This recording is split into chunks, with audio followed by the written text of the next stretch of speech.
So I have that curve cut out of all of my shelf pieces, and I'm going to hold off putting on the veneer until the end for two reasons. Number one, I don't want to ding it up while I'm messing with the pipe and drilling holes, and number two, I think it will be easier to actually assemble these shelves for staining and adding the veneer. Since there's 5 of them, I could work vertically on them instead of trying to find a place where I have to lay everything out. So I have the main setup for the shelves, and there's going to be 5 shelves, and here are my 5 arms. And I ended up having to do 2 different size arms because there's 2 different thicknesses of shelves.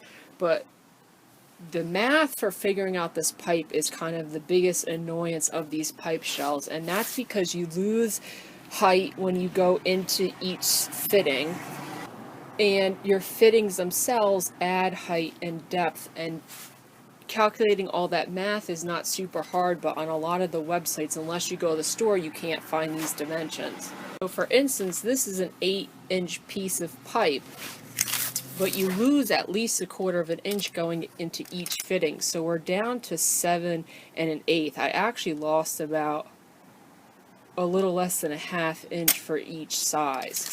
So that's a calculation you need. Also, these elbows are going to be 2 inches by 2 inches, and the T's are 2.5 by 2. So I had to figure out that I needed an 8-inch piece of pipe in order to get 11 inches total, which will fit on my 12-inch shelf. Also, you will find in stores the height pipe you need is sometimes not available. Now, you can get these cut in the store. I've never done that, but I know you can get them cut in the store. I don't know how accurate the threading machines are at these big box stores, so usually I just go with couplings, and this company is going to be 1.5 inches, and you're also going to lose depth going into it as well. The floor flanges are about 5/8 inch thick and 3.5 inches across either side. They're circular. This is my main pipe, and the one piece that I never order beforehand is the last piece on the top of the pipe. So you're going to have an elbow and another piece of pipe connecting to the wall. I always wait to buy this one because instead of calculating all the losses and heights of all of these fittings, it's just easier to assemble these the way you want them and then get that final measurement and buy a couple pieces after the initial order. So the way I like to do it is you're going to be drilling a hole for all your plywood to sit on top of these T's, but I also like to drill a hole in the back where it meets the elbow and put this little threaded insert with a cap, and your plywood will sit between both of those. It just adds some more strength to some of these longer runs when you're dealing with these pipe shelves. So knowing the dimensions and the loss of these pipes and the added width of these fittings is not only important for making the extensions for holding up the shelves, but also where this attaches to the wall.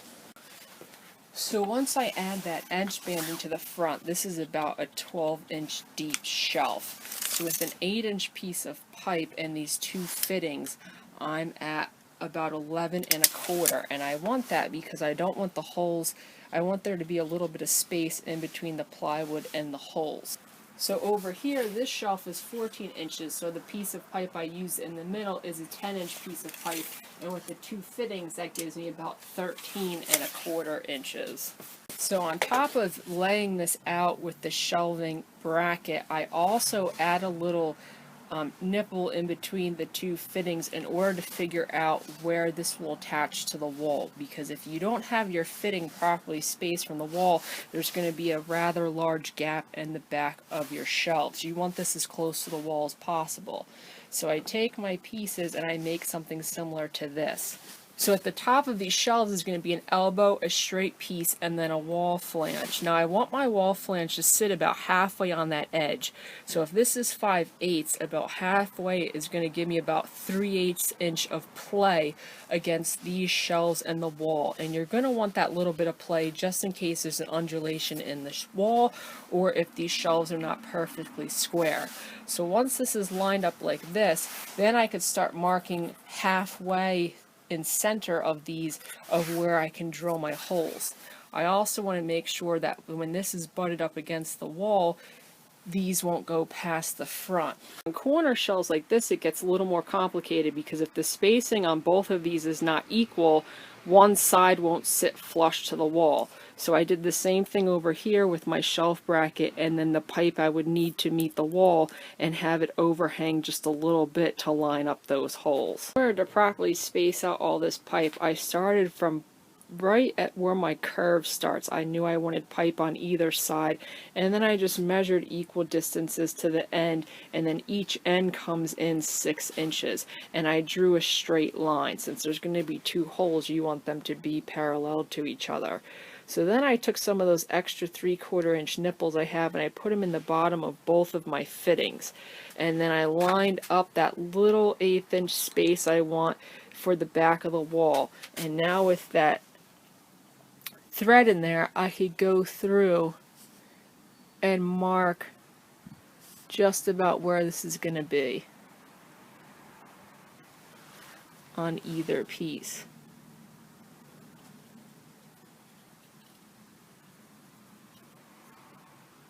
I could do the same on the other pipe and then transfer those marks to the other line as well as these, and then I could start drilling my holes.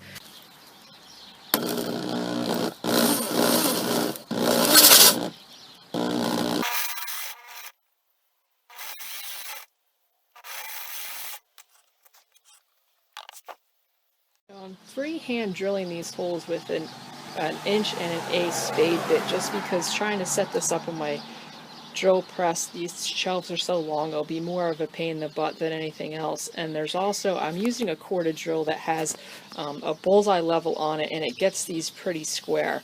Plus the 1/8 and the 1" and an 1/8 spade bit is going to be a little bit bigger than the pipe, so I'll have a little bit of wiggle room.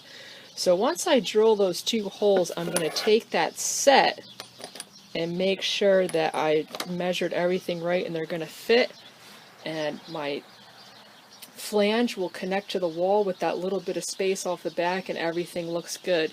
So I'm going to continue to drill all these holes, and then once I get one shelf done, I'm going to test fit it on my pipe, and if everything fits, then I could just use this first shelf as a template for all the other holes. So that's what that first layer of shelving looks like with the pipe and the caps in place.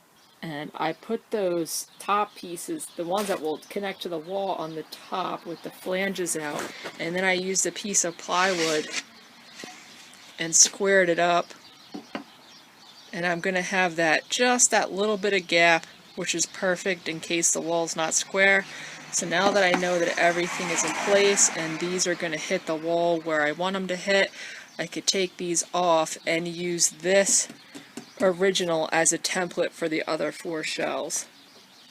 In order to line up these shelves to transfer my holes, I'm worried about this edge being the same as well as the bottom edge. If the front is a little proud of one another, that's not, you won't even be able to notice it on the final product. But if the back and the sides aren't lined up, then this won't meet the wall, each shelf at the same spot. So now that I have these lined up, I took that spade bit out of my drill, and I could just stick it in these holes and apply a little pressure, and it will leave a mark to center all of these, and I could drill them.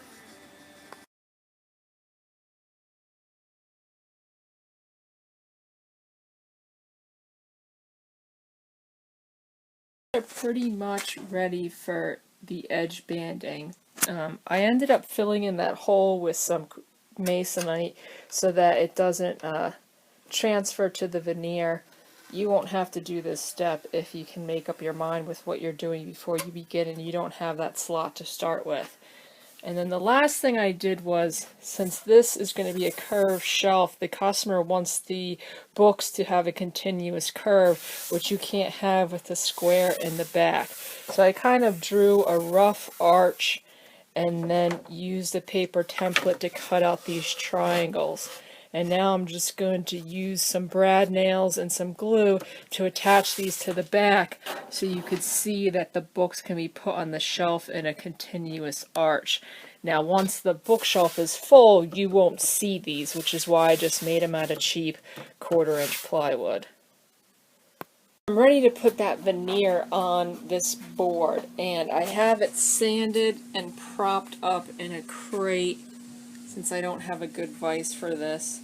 And I'm going to start with the ends. Now, the product I'm using for this is this fast cap edge banding veneer tape. I'm not a huge fan of relying on tape or glue for joinery methods, but I don't have a vacuum press, which is what you would use to get a good adhesion with something like this. And this gets really good reviews on Amazon, so I gave it a go, and so far it's working really well. So the first thing I'm going to want to do is I have a tack cloth. I'm going to clean off all my edges to remove all the dust from the edge of this plywood.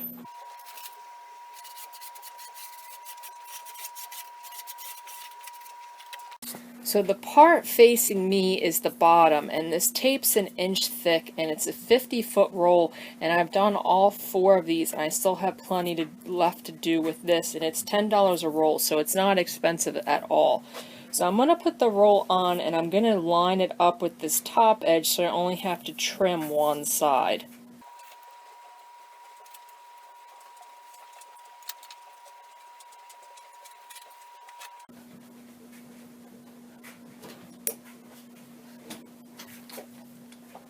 So this tape is super sticky, and you have this flap hanging over one side.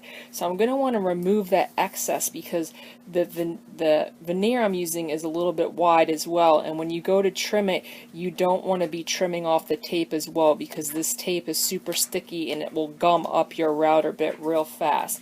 So I'm going to take a straight edge and put it on top, and then run an X-Acto along the edge.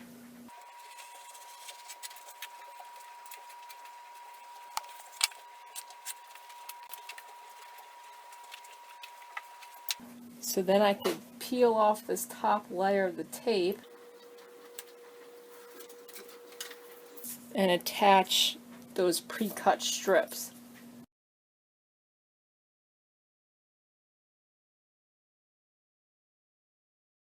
With those 2 edges in place, I'm going to follow the exact same process to do the curved part in the middle.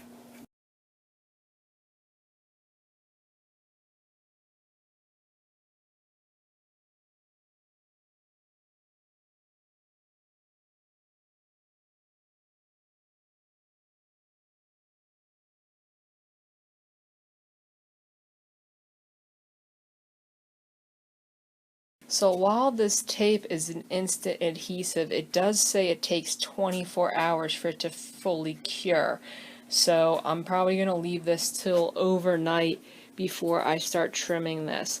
Also, I noticed at the curve, it was kind of peeling away a little bit. So for overnight, I just put some masking tape to kind of keep that on there.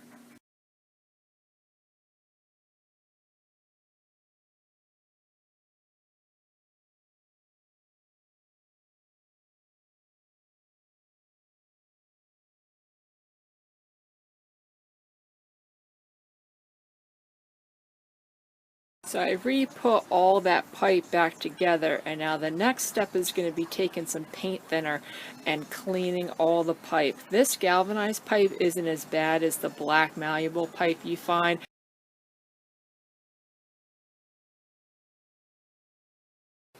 After that pipe is cleaned with paint thinner, I'm going to put a coat of this Rust-Oleum metal primer on all the pipe.